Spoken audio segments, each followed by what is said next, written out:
Hey guys, thanks for watching. We post videos every week. If you like this content, be sure to hit that subscribe button. Cheers. Cheers.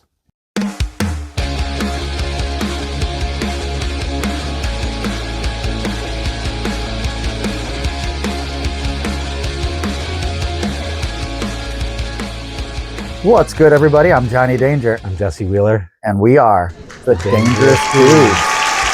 It's my birthday, It's your birthday. and I'll cry if I want to. So,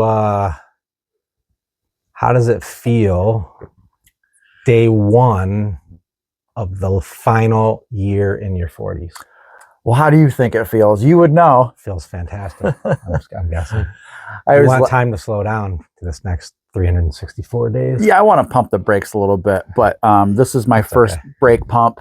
This is my first reality check into my 40s, so this is a good way to kind of start. Thank you very much for this. So we're enjoying a Patron Platinum tonight. New bottle I just got at Southbridge Wine and Liquor. Shout out, Thank Barry. you, Barry. It's the smoothest goddamn tequila you've ever had. It's amazing. It's right? Gran Patron. Yeah, so I'm going to let our readers know what this experience is like. It was like reading Rainbow, remember? Exactly. When you were a kid? LeVar Burton.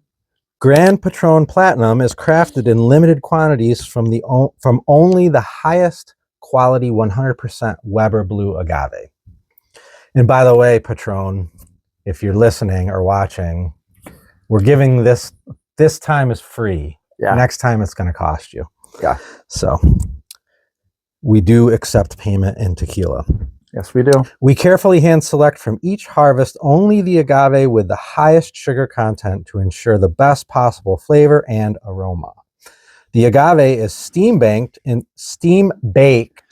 small artisanal ovens and then crushed, fermented, and distilled through a process that combines labor-intensive, age-old techniques and modern ingenuity. I think that describes us, our show. Age-old techniques with a little bit of modern ingenuity. Yeah, I agree. Gran Patron Platinum is triple distilled and then rested in oak just long enough to create an extraordinarily smooth and full-bodied taste with notes of fresh citrus, light oak, and a hint of black pepper. Every bottle is a piece of art, polished and numbered by hand. Well, I got to tell you, it tastes like art. That's what art tastes like. Mission accomplished. Patron, we see you. We thank you for making this just for my birthday. Yeah, handmade. It's a special bottle just for your birthday. There's these folks down there, hardworking Mexicans, just grinding, smashing up agave. Just for me. Just for you. One of the best parts of aging, it's the recognition of time as not a commodity, but as like the most precious thing. I think we touched on that a little bit in a previous episode when we were talking about time travel and joking about, Amazon someday is going to figure out how to have yesterday delivery. But I was having this conversation with Asia recently about, one of the trade-offs for wisdom. That's the word I was thinking. Jesus. One of the trade-offs for wisdom is your youth. Like, you have to give that up. Right. And the quicker you can gain wisdom, the younger you are, I think the longer your life will be and probably the more productive and enjoyable.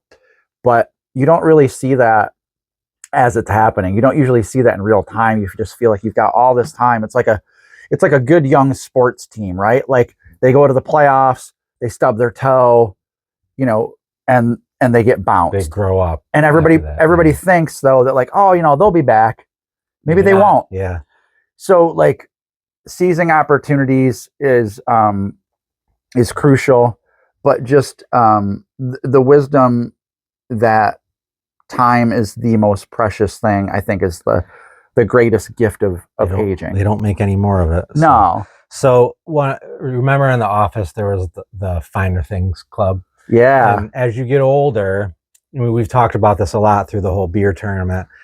As we've gotten older, we've learned to appreciate quality. Yeah. Because when you're younger, quality kind of escapes you. It's more, cost efficiency. And, good stuff just tends to cost more, but at the end of the day, it's worth it. Like this, think of the Cuervo Gold tequila we used to drink back at the Empire Club in the 90s, when I thought that was what doing shots of tequila was. And then you get opened up to like, well, tequila doesn't have to be gross and burn your throat, like singe your esophagus all the way down. That's not a hard and fast rule. That's not the way tequila is made. Like it doesn't have to, like, kill you. It can taste great. And like the real good stuff, it really is that good. It's like, and you don't have, like, I was thinking, like, what if I filled the glass all the way up to here? Yeah. Like that would be what we would have done in our 20s. Back in the day. Just fill that baby up. One of my favorite quick Robbie Reynolds stories was back in the day, years ago, Keegan and Caleb and Robbie were over with a bunch of their buddies and told them, I'm going downstairs to bed. Could you just please keep it within a reasonable volume? Keep it in the fairway. Keep it in the fairway. Which was that's a big ask. It's a big ask, but I was gracious enough to supply them with, what I felt was their level of wine needs. Not my level, their level. And back in the day, I used to have this rack, and I'd order wines from wineries all across the country, and some, from other countries. And I thought it would be pretty obvious that like those are like display bottles, right? And there's boxes of like, black box. For and them, anything box. Not in a box was top shelf. Right. So I walk upstairs. I had to go to the bathroom. I walk upstairs, and there's like this little bar area, my kitchen, there's a little bar area right there. And I just hear this sound, this go, go, go, go, go, go, go, go, go, go, go, go, go, go, go, go, go. This distinct sound, like that's a bottle of wine. That's not a box. I heard it. And I just peered around the corner and looked, and Robbie has a bottle of, I forget what it was, but I know it was upwards of, it was like probably like a $50, $60 bottle of wine. Not one that you put in a fishbowl. I have like those big mixed drinks. It wasn't even a wine glass. It was like a filling out fishbowl, like a highball glass. Yeah, to the top, all the way up. So like you have to like balance it as you're drinking the first sip, and it's out of the bottle. Yeah. And I look at him and I'm like, Robbie, what are you doing, bud? He goes, hey man, how's it going? Great party. I was like, yeah, it is. What you got there? And he was so innocent about it. He wasn't like trying to like get away with something like, oh, you know what I'll do is I'll rip into like his good stash. Was I not supposed to do that? No, and I explained, I was like, you see those boxes up there? Those are free for you to consume all night long. You're staying, nobody's driving anywhere. You guys are spending the night. That's great.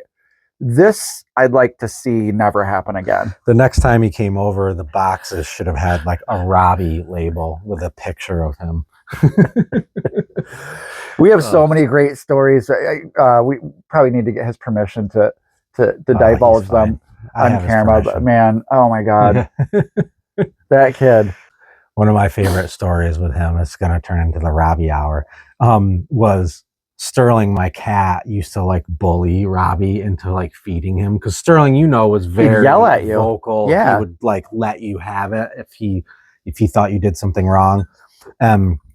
Robbie lived here for a while, and I'd come down to the kitchen one time, and I'm observing from a distance. Sterling is giving him his like high pitched, super loud, hyper meow, backing him into a corner. Robbie's like, okay, I'll feed you. It's like, Sterling's like, I got this guy like eating out of the palm of my hand. He's like, I see a sucker when he's pushing I know him a around. sucker when I see one. Yeah. Sterling was classic at that type of thing. Oh, I miss him. I miss coming home from gigs, back here and unloading at the studio, and he'd be waiting at the top of the stairs, just yelling at us like, where the hell have you guys been? We'd open the door, and he'd always at the top of the stairs.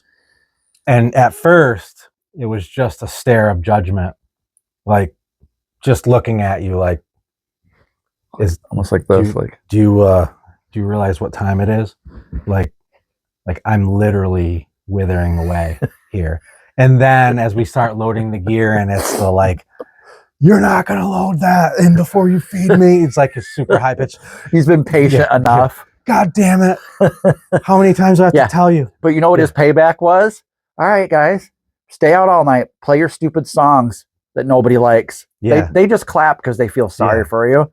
But go ahead, get back home 2 a.m, unload gear until 3, stay up, tell your little stories, high five each other. You know what? I feel like you guys should get up at 6:30 tomorrow morning. So what I'm going to do is howling in the basement. I'll be howling up on the landing, like where it's an echo chamber, so that everybody can hear me at 6:30 a.m. Sleep past that. And I'll piss on the rug in the studio. I remember hearing you after a while. I was like, my God, that cat is not going to stop. No. And I'd hear you just yell at the top of your lungs after a while. God damn it, Sterling. You know who would also yell is Caleb. Caleb is like the deepest sleeper in the world. And it would be like, we would already be up and he's like, it's 10 a.m. and he's still got like 3 or 4 hours more of sleep left. You're like, Sterling! I wish that for our viewers, you had some audio of what that actually was. Yeah. It was loud. He had the loudest meow of any cat I ever had or met. And he had other gears, like he'd go to like another one. He had the anger meow that was like extra loud, but also like it had a level of like, you're a piece of shit, like judgment. Right. Like, do you remember when your kids were babies? Anybody has kids and you're babies, when they're babies, when a baby starts to rustle and they start to give you the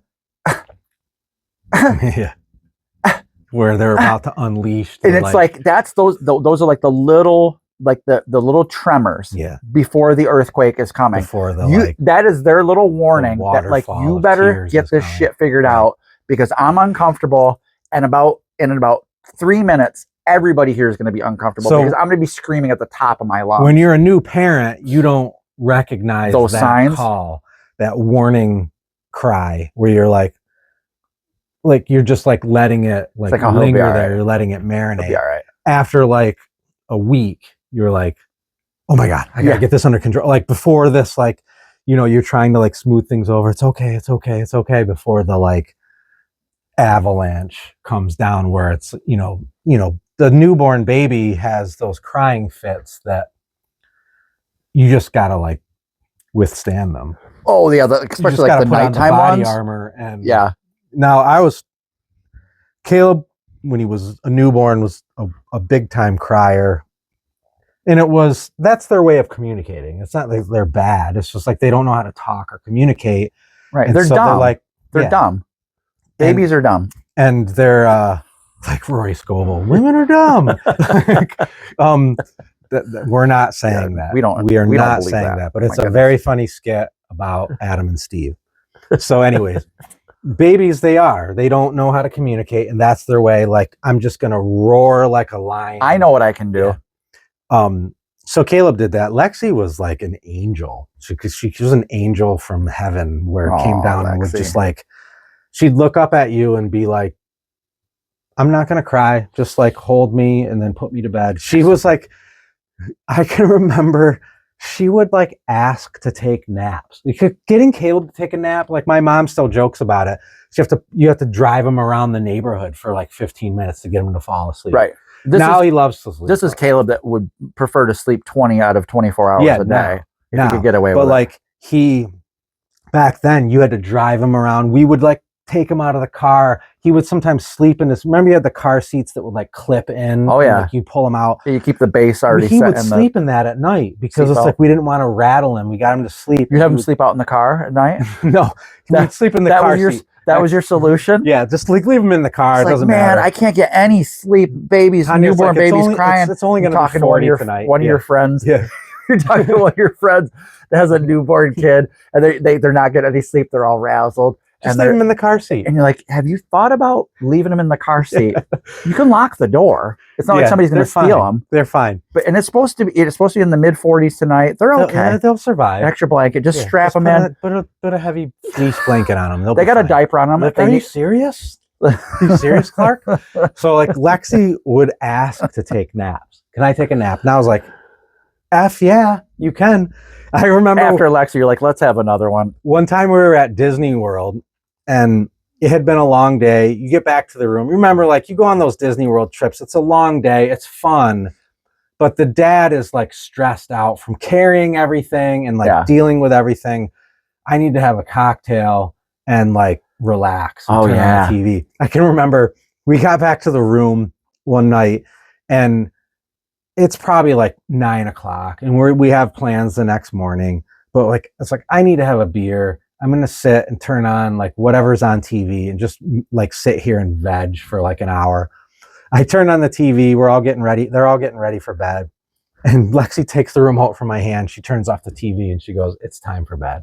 And I was like, okay, I guess we're going to bed. And then and so the joke was on them because everybody fell asleep. And then I slipped out the door and went down to the hotel bar because the Disney hotel bars were the shit. Yeah. They were the best drinks. And like, you're on vacation, it's super fun.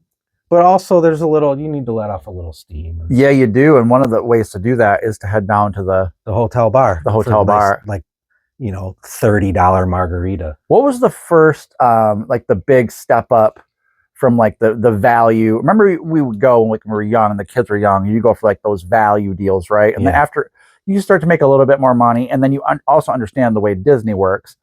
What was something Coronado Springs? That was our one. That was our go-to because they had a great food court. It was awesome. But the bar, there was like a bar at the pool that would stay open a little bit later. Remember it had like the Montezuma? Oh, it was the best. I loved the Montezuma water slide. You could go and get the margaritas right at the there. bar, but you could take them. They would let you take them back to the room with a plastic. And so the rooms we would stay at had like, there was like a bench area because that place was like a big, awesome, beautiful resort.